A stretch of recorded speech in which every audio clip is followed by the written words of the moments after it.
আসসালামু আলাইকুম। আমাকে অনেকেই প্রশ্ন করে, আপু তুমি কি সিঙ্গেল নাকি ডবল? আমি বলি আমি ডবল না, আমি সিঙ্গেল, ঠিক আছে। আর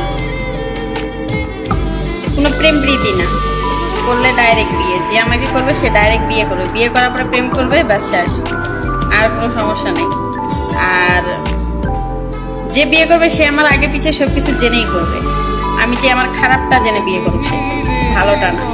কারণ একজনে খারাপে ভালো বানায় বিয়ে করলে সে সুখী হইতে পারে, কিন্তু ভালো যদি খারাপ হয় তার জীবনই শেষ, সে ছেলে হোক আর কিংবা মেয়ে হোক, ঠিক আছে। ধন্যবাদ ভাইয়া। আমরা প্রবাসী, আমাদের স্বাদ আছে কিন্তু স্বার্থ নেই। আমাদের মুখে কথা আছে কিন্তু শোনার মানুষ নেই। আমাদের পক্ষে টাকা আছে, নেওনের মানুষের অভাব নেই। এটাকেই বলে প্রবাস। একজন প্রবাসী সবার সঙ্গে লড়ার মতন ক্ষমতা রাখে। জেলে থাক, বাইরে থাক, যেখানেই থাক, সে যদি জীবিত থাকে সবার সঙ্গে লড়ার মতন তার কাছে ক্ষমতা আছে। কিন্তু সে তার নিজের ঘরের বউয়ের কাছে লড়ার মতন তার কাছে ক্ষমতা থাকে না। কারণ সে নিজে জানে যে আমার এই ফ্যামিলির জন্যই আজকে আমি প্রবাসী। কিছু পুরুষ আছে তারা দুশ্মনের হাত থেকে বাঁচতে পারে, কিন্তু ছলনাময় ঘরের বউয়ের কাছ থেকে তারা বাঁচতে পারে না।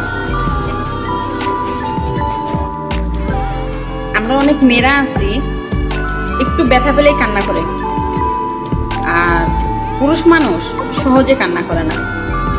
কিন্তু পুরুষ মানুষ তখনই কান্না করে যখন তার নিজের জীবন বাজি রেখে কঠোর পরিশ্রম করে যায়, অথচ তাকে বোঝার মতন কেউ থাকে না।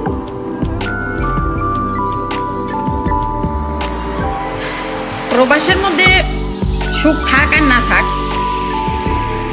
কিন্তু টেনশন আর কষ্টটা এটা ঠিক থাকবে। একজন পুরুষের কষ্টের ভাগ যে নারী নিতে পারে, একমাত্র সেই নারী জানে যে একজন পুরুষের ভালোবাসা কতটা সুন্দর।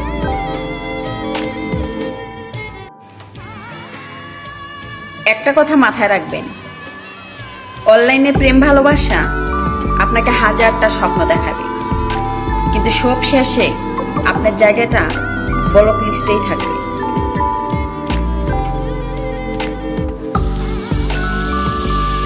স্বামীর সম্পদ না, স্বামী থাকাটাই একটা নারীর জন্য সবচেয়ে বড় সম্পদ। কিন্তু আফসোস, আমাদের মতো কিছু মেয়ে আছে যে স্বামীর চাইতে তার সম্পদটাই বেশি মূল্য, আর স্বামীকে অবহেলা করে। কথাতে আছে না যে থাকা জিনিসের মূল্য কেউ দেয়। প্রবাসী ভাইদের উদ্দেশ্যে কিছু বলতে চাই। আপনি কি মনে করেন যে রবে একটা পিঁপড়ার চলার শব্দ শুনতে পায়, সেই রবে আপনার অন্তরে জমানো কষ্ট দুঃখগুলো জানে না? অবশ্যই জানে। একটু ধৈর্য রাখেন, ইনশাআল্লাহ একদিন সুখ আসবে। শুধু একটু ধৈর্যর প্রয়োজন, আর কিছু। আজকে আমার একটা নিজের কথা বলবো। জানি না এই প্রবাসী মাটিতে কার কার এরকম হয় আমার মতন। আমি বেতন পাওয়ার সঙ্গে সঙ্গে দেখবেন দেশে একটা না একটা ভেজাল লাগেই থাকে, ঠিক আছে। খুব অবাক হই যে মাসে একটু বেশি টাকা পাই বেতন, সে মাসে লাগে কি বাংলাদেশে টাকার চাপটা আরো বেশি চলে আসে। জানি না শুধু আমারই এরকম হয় নাকি আর কারো এরকম। কিন্তু একটা জিনিস অবাক লাগে, বেতন পাওয়ানোর আগে আগেই সব সমস্যাগুলো সামনে চলে আসে। হয়তো নিজে একটা নিয়ত করে যে এটা করবো, কিন্তু ভাগ্যে হয় না। জানি না আমারই এরকম, প্রবাসের সবারই এরকম।